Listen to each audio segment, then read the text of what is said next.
Nah, saudara-saudara, kita membaca dulu sebuah ayat dalam 1 Tesalonika 5 ayat 23 dalam Indonesian Literal Translation dituliskan begini, dan Elohim damai sejahtera, Dia sendiri kiranya menghuduskan kamu sepenuhnya, dan kiranya roh dan jiwa dan tubuhmu seutuhnya terpelihara tanpa cela pada saat kedatangan Tuhan kita Yesua HaMasiah.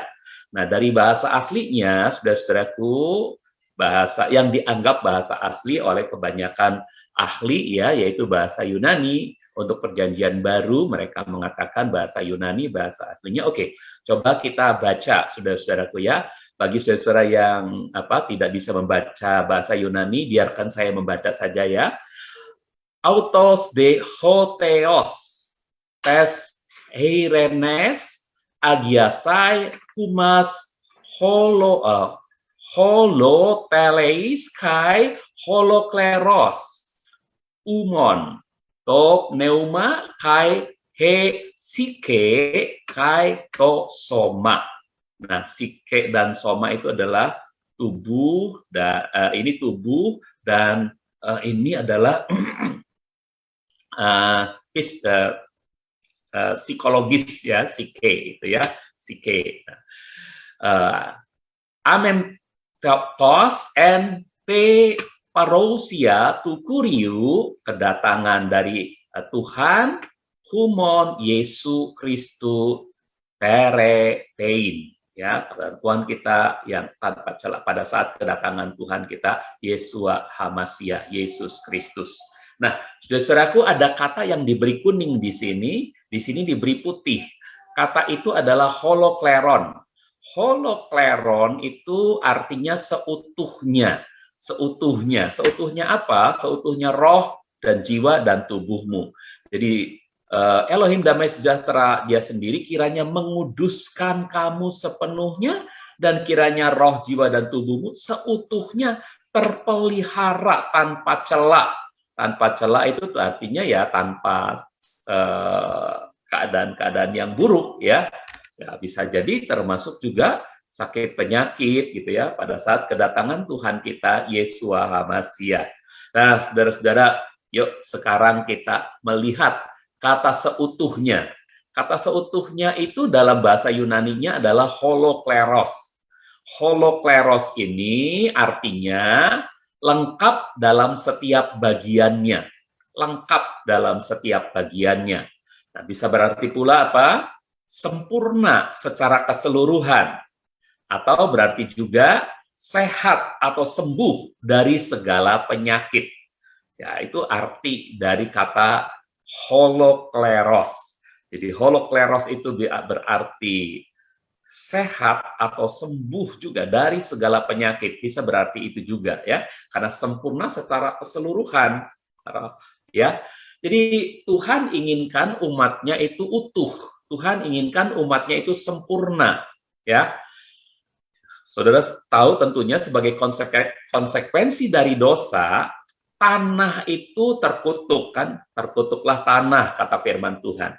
Jadi Arets itu tanah, ya, itu Adam, itu tanah juga, bukan Adam nama, ya, bukan manusia. Manusia tidak dikutuki Tuhan, saudara-saudaraku. Yang terkutuk adalah tanah, ya, yang terkutuk itu ular dan tanah, saudara-saudaraku. Tapi manusia tidak pernah dikutuki oleh Tuhan. Mengapa? Karena Tuhan memang Tuhan yang penuh kasih.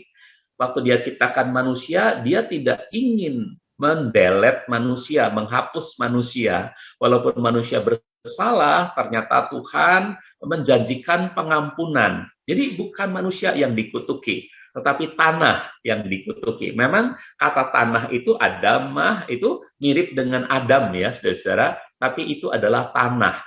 Tanah itu menjadi terkutuk. Nah, karena tanah menjadi terkutuk, lalu masuklah nestapa, masuklah penderitaan ke dalam diri manusia. Termasuk juga di dalamnya ada sakit penyakit. Jadi sakit penyakit datang kepada manusia sebagai konsekuensi, sebagai akibat dari dosa, ya. Jadi Adam dan Hawa ketika terusir dari Taman Eden, mulai hari itulah dia bisa terkena sakit penyakit sehingga umurnya tidak langgeng, tidak selamanya. tapi hanya 930 tahun saja gitu ya. Nah, saudara-saudara, ya, di samping itu, di sisi lain Tuhan ingin umatnya itu menjadi utuh, ya. Setelah kejatuhan dalam dosa, Tuhan ingin umatnya itu kembali pulih menjadi utuh atau sempurna secara keseluruhan, setiap bagiannya, baik rohnya, jiwanya, maupun tubuhnya. Nah, inilah rencana Tuhan bagi Adam dan Hawa pada awalnya, bagi manusia pada awalnya, dan akan tetap menjadi rencananya bagi orang percayanya pada hari-hari ini, saudara-saudaraku. Ya, jadi kesembuhan sepenuhnya tubuh, jiwa, dan roh kita itu merupakan rencana Tuhan. Ya, ya. Jadi kalau kita nanti mengalami kerajaan 1000 tahun, kita itu akan punya totalitas seutuhnya kehidupan kita, ya, saudara-saudaraku, tubuh, jiwa, dan roh itu yang sempurna gitu ya. Nah, oke.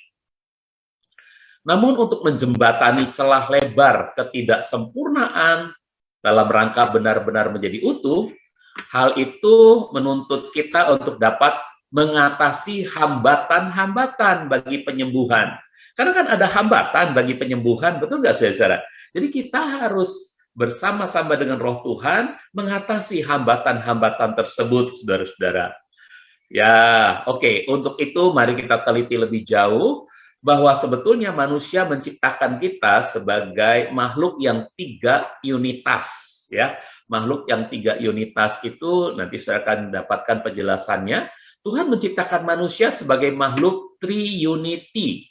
3 unitas, yaitu makhluk yang 3 unit menjadi satu, gitu. 3 unit menjadi satu, itu makhluk yang 3 unitas itu. Yang dalam 1 Tesalonika 5 ayat 23 tadi, kita sudah baca bahwa manusia terdiri dari roh, jiwa, dan tubuh, ya. Roh, jiwa, dan tubuh. Inilah satu kesatuan manusia. Lalu ada banyak orang mengatakan atau mendefinisikan manusia adalah makhluk roh yang memiliki jiwa dan tinggal di dalam tubuh, ya. Nah, mengapa begitu? Definisi ini memang terpengaruh oleh ayat yang mengatakan bahwa Elohim adalah roh, Tuhan adalah roh. Jadi kalau kita secitra dengan Tuhan, maka kita adalah makhluk roh, saudara-saudaraku, yang memiliki jiwa dan tinggal di dalam tubuh. Jadi yang hitam itu, jadi anggapnya ini roh, ini gambaran loh ya, saudara-saudara, bukan seperti ini loh ya, gambaran dari roh. Ini supaya gambarnya mudah, jadi yang ini dibikin warna hitam, ini dibikin warna abu-abu, ini dibikin warna biru muda, latar belakangnya biru gitu ya. Nah, supaya apa? Supaya menggambarnya mudah. Ini sketsa saja, ini gambaran saja. Jadi manusia adalah makhluk roh yang memiliki jiwa, pikiran, perasaan, dan kemauan, dan tinggal di dalam tubuh ini ya. Nah, itulah definisi yang seringkali diungkapkan oleh banyak orang Kristen. Namun, saudara-saudaraku, ya, ada banyak hal yang bisa menjebak kita. Kita harus tetap hati-hati dalam definisi semacam ini ya. Karena ada banyak orang berasumsi ya, pada saat pembuahan roh dan jiwa itu kekal. Namun tubuh itu temporal, tubuh itu fana ya. Sehingga hari-hari tubuh fana ini telah ditentukan bilangannya. Nah, padahal ada satu penyataan juga dari firman Tuhan bahwa tubuh tetap diperlukan oleh kita dalam kekekalan. Tapi tubuh itu tentu bukan tubuh darah daging lagi, tapi tubuh kemuliaan. Namun 3 kesatuan ini tetap merupakan satu kesatuan yang tidak bisa dipisahkan, saudara-saudara. Artinya, roh, jiwa, dan tubuh itu tetap kekal ada bersama kita, walaupun kita berada dalam kekekalan. Jadi kita bukan hanya tampil sebagai roh di sana, dalam surga nanti, tapi kita juga punya tubuh. Namun tubuh kita adalah tubuh kemuliaan. Gitu, saudara-saudaraku. Dan ini yang aneh. Bagaimana sih Pak gambarannya tubuh kemuliaan? Nah, tubuh kemuliaan itu sama seperti tubuh kebangkitan Tuhan Yesus. Tuhan Yesus, waktu dia bangkit, saudara-saudaraku, dia bisa kelihatan. Nah, saudara bisa lihat roh? Nah, siapa yang pernah lihat roh? Nggak ada orang yang bisa lihat roh. Kalau dia melihat setan, itu berarti setan yang adalah roh sedang mewujud ya dalam sebuah perwujudan sehingga dia lihat genderwo gitu atau kuntilanak gitu. Maaf, itu kata orang-orang yang percaya hal-hal itu ya. Saudara, tapi roh itu tidak kelihatan. Itu sebabnya apa yang Tuhan sudah ciptakan sebagai satu kesatuan, roh, jiwa, dan tubuh ini tetap akan merupakan satu kesatuan. Hanya saja tubuh darah daging yang berdosa ini akan berubah menjadi tubuh kemuliaan. Itu, saudara-saudara, pegang itu ya. Jadi pada saat pembuahan roh jiwa dan roh jiwa itu yang dianggap kekal, tubuh itu hanya temporal saja. Padahal tubuh juga sebetulnya Tuhan ciptakan kekal. Hanya nanti karena dia sudah jatuh dalam dosa, dia akan berubah menjadi tubuh kemuliaan. Ya, memang betul yang fana ini, yang temporal ini, hari-harinya sudah ditentukan bilangannya. Makin diperkuat dengan pendapat bahwa seseorang hanya bisa pergi ke surga dengan roh dan jiwanya yang benar, yang baik, ya. Meskipun tubuhnya tidak lengkap, ya, sakit-sakitan kah atau apakah, ya. Bukan sebaliknya, Sebaliknya katanya nggak mungkin manusia itu bisa masuk surga kalau tubuhnya cakep, ya. Kalau tubuhnya nggak sakit-sakitan. Bukan seperti itu. Dan memang ini ajarannya benar. Maka kita akan masuk surga. Oke. Nah itu yang penekanan yang salahnya di sana. Dan inilah perspektif spiritual yang dijadikan pegangan mutlak kaum agamani. Jadi agamani itu, kaum agamani itu selalu memikirkan jauh kepada hal-hal yang spiritual saja, tetapi kemudian dia mengabaikan hal-hal yang sifatnya fisik, yang sifatnya tubuh jasmaniah.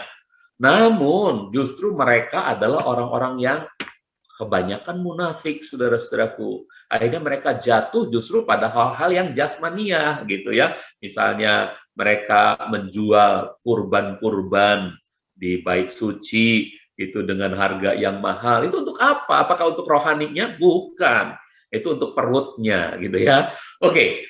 Dan tidak sedikit orang Kristen yang juga menganggap bahwa roh dan jiwa lah yang harus diperhatikan. Tubuh tidak perlu diperhatikan. Nah, ini yang salah kalau ada orang Kristen yang punya anggapan seperti itu. Padahal kenyataannya, ketiga bagian tersebut saling berhubungan.